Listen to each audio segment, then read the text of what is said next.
Welcome to the Banker Lamp. Please enjoy the video. In this video, I will explain how to make a Roblox zombie apocalypse game. First, define your game's core concept, deciding on player objectives and how zombies will behave. Next, open Roblox Studio and create a new project, configuring essential game settings like player count and team options.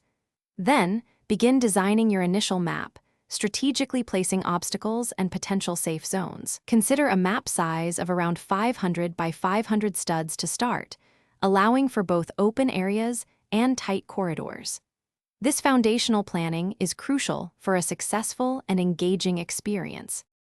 Now, let's bring your zombies to life. Start by creating a simple yet effective zombie model, then animate its walk, idle, and attack cycles. Program the zombie's artificial intelligence to detect players within a radius of, say, 30 studs, and have it pursue them relentlessly. Implement a robust spawning system that controls the number of active zombies, perhaps limiting it to 20 at any given time, and determines their spawn locations, ensuring a consistent challenge. This ensures dynamic and engaging encounters for players. Next, focus on the player's survival tools. Develop core player mechanics such as health, a simple inventory system, and fluid movement controls.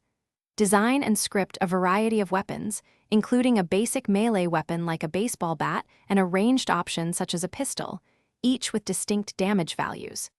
Implement a damage system where a headshot deals, for instance, 2 times more damage than a body shot, and zombies have varying resistances. This adds depth to combat.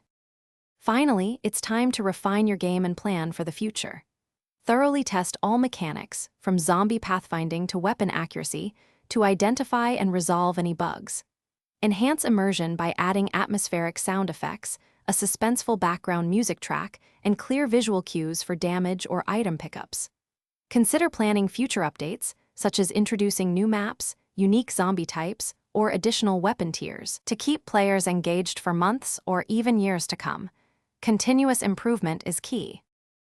Thanks for watching. If this was helpful, leave a like and consider subscribing. See you next time.